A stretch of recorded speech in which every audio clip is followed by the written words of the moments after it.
Well, hey folks, Real Honestly with John Riddlins, which was worse, episode 7, where I'm going to talk about the NWO's run in WWE in 2002 and DX's return in 2006 to very early 2007. And unpopular opinion, going to say right now, or of course maybe some people agree, I always prefer the NWO over DX. I always thought the NWO was better, even when there were, except when there were like 3 football teams worth of members. It was perfect at like 8, maybe 8 to 10 guys at the most. It really didn't need to be like 40 guys on the roster, but WCW had a pretty bloated roster. And then WCW ended, and then NWO, the lethal dose of poison, got brought into WWE, and it was a complete misfire right off the bat. So like all these Which Was Worse shows, I'm going to start with the very beginnings for both, and then figure out which one I ultimately hated more at the end. And I mean, it's not necessarily an Angry Branch series, because there are good and bad aspects of every single thing I talked about. But it's just ultimately to figure out which was the bigger misfire. So you start with the NWO. After Ric Flair had beaten Vince McMahon at the Royal Rumble 2002, Vince was kind of going more insane, because they had a 50-50 split for ownership of WWE, in storyline. Which was actually kind of interesting. And Vince was like, I'm going to kill my creation. I'm going to inject it with a lethal dose of poison. Me and the NWO. So he decides to bring back the NWO. They come back in No Way Out 2002. And instead of being anti-establishment, instead of ultimately just running in on the main event, because they ran in on the main event of Steve Austin and Chris Jericho, doing something like that, and then, maybe talking to The Rock at Raw and that kind of stuff like they did, they decided to have the NWO come right out, do a promo and everything, and just come out and say, oh, hey, thank you to the fans, thank you to Vince McMahon, thank you, God bless America, this kind of stuff. It was horrible. It was a horrible way to use them, because right there it just made it seem like, okay, they're not anti-establishment, they're just guys. Now, granted, Vince already spoiled them coming in, but at the time, he didn't really have to compete, because WCW had been dead for about a year by that point. Like, he had bought out WCW about a year before that. Same with ECW, or he bought out a good portion of ECW. The whole point is he had no competition left. NWA TNA had not started yet at that time, and there were indie promotions and whatever, but that was really about it. He was the only game in town. So he spoiled that. They come out, they do his promo. They talk to The Rock backstage. Rock mocks Kevin Nash, Big Daddy Cool, Diesel. That was pretty funny. Does that, then they, mock Scott Hall. They talk to Steve Austin later, and then they interfere in the whole thing after Steve Austin pretty much bucks them and everything, attacks Steve Austin in that match with Chris Jericho at No Way Out 2002. And that's going to lead to 2 respective matches where you have The Rock versus Hogan, even though I would have rather had Austin versus Hogan and have Austin go over, because Austin should have gone over. It's Rock versus Hogan and Austin versus Scott Hall. Nash was injured, so he couldn't wrestle. Injured. But really what it is like they made it completely ridiculous by the time Mania 18 was over. And even actually before that, they made it completely ridiculous. They had The Rock get beat up and put in an ambulance, and then Hogan ran the ambulance ran a big old semi truck into the ambulance. And then Rock appears like 10 days later or something like that. I guess they said he got out of the ambulance, or he didn't suffer that bad of injuries, and he had like tape on his ribs. You had the NWO face-off in a 2-on-3 handicap match against Austin and Rock. That was one of the only times, actually I believe about the only time you got to see Austin and Hogan in a match. That was the closest you were going to get to a one-on-one match. And you had that, and you had your Mania 18 shit. Where actually Rock and Hogan had a hell of a match as far as like crowd interaction. Match was okay if you took the crowd out of it, but Rock beats Hogan, and earlier Austin had beaten Scott Hall despite Nash being out there. And then, so, like, the NWO has already been wiped out there, and then Hogan loses, and then Hogan's doing, like, poses and everything. He shakes hands with The Rock, and Nash and Hall are upset. The next night, he basically sheds the whole NWO colors, ends up going back to the red and yellow soon after that, becomes undisputed champion. The NWO then is Nash, Hall, I think, got X-Pac in there. They got Big Show in there. They got Booker T in there for a little bit. They had Shawn Michaels in there at one point. But Scott Hall ended up getting fired after the plane ride from hell. Nash got injured again, having a quad injury. So it was literally, It was Nash, I think, on TV for like a little bit till he got that quad injury. But you had Shawn Michaels, who was in the NWO for a cup of coffee. You had Booker T as a member. That didn't really last long. Big Show and X-Pac. And yeah, injuries and, Hogan getting such a monstrous babyface reaction may have ultimately led to the dissolution of the group. But then you had Scott Hall get fired because of disorderly conduct or whatever it was. The Plane Ride from Hell was like a whole bunch of shit and has been blown way out of proportion, even though it seems like a lot of people were generally shit there. And Nash getting injured, and by that point, Shawn had like come back, and he was going to do a match. It was going to be against Triple H, and that's kind of why they tried to recruit Triple H in the NWO. And then the NWO thing just faded out from February '02 to what, July of 2002. Within 5 months, they basically ruined the whole damn thing. I had an idea, and this was a couple years ago that I did this. You could check it out. I think it's on my fantasy booking shows. I want to say it's on my assorted playlist, but I fantasy booked the entire Invasion angle. My version of it. It was in 4 parts. It was back when I was doing like 10, 15-minute shows, so you guys can check that out if you want. I did it in 4 parts, so it was easier for people to watch. But anyway, I think I did a better job, granted, just as a fan, but also because I would have cost Vince millions of dollars, he wouldn't have done it. But that's how the NWO ended in WWE. And then, of course, they had the comeback where they helped Sting at Mania 31, and that was complete rubbish. That's not what I'm going to talk about. I just wanted to mention it because I remember it generally being pretty shit. So yeah, that's basically what happened. Hogan went on his championship run for like a month after beating Triple H at Backlash, had that horrible match at Judgment Day 2002 against The Undertaker, wrestled a bit more, won the tag titles with Edge, did that, jobbed to Lesnar before SummerSlam 2002, and then that was it. And the NWO had already been dissolved by a month before that. So that was a whole bunch of money just pissed away right there. And yeah, there were circumstances like injuries and stuff like that, but still, that was generally shit. Now, The Rock did get put over, so did Austin. But it made it seem like the NWO weren't world beaters anymore. They were essentially just brought in just to basically, Vince was like, hey, you weren't my creation.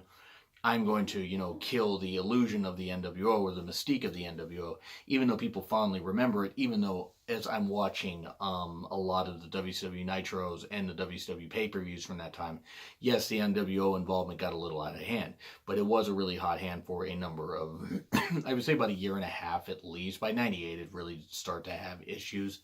Like after the end of Starrcade 97, do you remember? That was a terrible finish. Yeah, the NWO run in 2002 in WWE was a complete flop. Now, let's go to the DX side. You had Triple H, his babyface. He was getting, after the Shawn Michaels, Vince McMahon, Shane McMahon, God, storyline thing. Shawn was getting beat up. Shawn got taken out by the Spirit Squad. Triple H was trying to fight back for his buddy. Triple H is fighting back and everything. And there's this one night where he's just facing all the Spirit Squad members in this gauntlet match. And all the Spirit Squad members are, running down, eventually. Because Vince just starts sending them back out there because they were basically treated like jobbers. Except for Mitch. Mitch always seemed to be injured. I think he had a back injury or something like that. Or whatever it was. But Shawn hadn't been seen for a few weeks. Triple H is getting beat up. They put a chair around Triple H's, leg. Then Vince was like, no, break his damn neck. Then they have, they were going to send Mitch back out there. Mitch gets thrown out there. Shawn Michaels is back. Shawn Michaels was supposed to actually get knee surgery and decided to put that off because he wanted to do this DX reunion. Super kick to Mitch. He didn't get it up very high, but then again, his jeans were he was wearing jeans that were not necessarily comfy, so maybe they were restricting, his ability to move his legs. Like, they were too damn tight. Not like Batista's skinny jeans. Let us never forget that, even though we wish we could. Shawn Michaels runs down. Triple H and Shawn Michaels start beating up the entire Spirit Squad that were the tag team champions at the time. These guys were tag team champions for about 6 damn months, and they were never treated like it. So they're beating up, they beat up the Spirit Squad, do their poses and everything, and they reunite, they butt heads, this kind of stuff. They high five. They return as DX, basically. They officially return as DX next week, and you get a bunch of skits and stuff like that, some of varying quality. I actually like the one where Triple H impersonated Vince and Shawn impersonated Shane. That stuff was funny. But they made the Spirit Squad seem absolutely ridiculous. Name one good thing the Spirit Squad did while they were on the main roster. Name one good thing. You can say memorable stuff, but it's like a lot of their memorable stuff was all them getting their asses handed to them by DX for weeks on end. They got their asses handed to them in a 5-on-2 handicap match of Vengeance, and then in a Saturday Night's Main Event match. And they would interfere in like the Vince Shane, I think it was the Vince and Shane match versus DX at SummerSlam '06, but a lot of people interfered in that one. It was absolutely ridiculous. Yes, some of the skits were kind of funny. Sean didn't want to compromise his faith because he had become born again. Whatever, if it works for him, great. I'm not necessarily saying I buy it or not, but that is what it is. Then, again, Spirit Squad are still champions at this time. They feuded with the Spirit Squad for so goddamn long. And then they had that match with the McMahons and Big Show at Unforgiven '06 and Hell in a Cell. Beat them up and everything. Shoved Vince's head in Big Show's ass. Vince's bloody head in Big Show's ass. There's a visual you'll never be able to get out of your head. You're welcome. But then, they had, I don't know, like their 09 wasn't much better, and I'll do that in another video. But they then continue to team up, this kind of stuff. They're beating up people. They still beat up the Spirit Squad. Spirit Squad eventually lost to Roddy Piper and Ric Flair, winning the tag titles. It was Cyber Sunday '06, and I popped for it because I love Piper and Flair. But that right there just proved that the Spirit Squad were completely, used like losers. And I'm not saying the male cheerleader gimmick was ever going to get over. It's a miracle Dolph Ziggler ever survived that, honestly. And there were others that quit the damn business rather than be in that. I think Mike Mondo tried to do stuff and ended up hurting himself at a Ring of Honor show. You hurt accidentally, but it's a shame because they were all pretty good athletes, and that gimmick was just ridiculous. And DX just treating them like jokes. It's like they were like, we don't care about these guys. Made them seem like losers. Gave no credence to the tag titles, no matter who had the championships. It did nothing for them. And then they teamed up, I believe it was, with CM Punk and the Hardys at Survivor Series '06 against Rated RKO, Mike Knox, Mike Knox.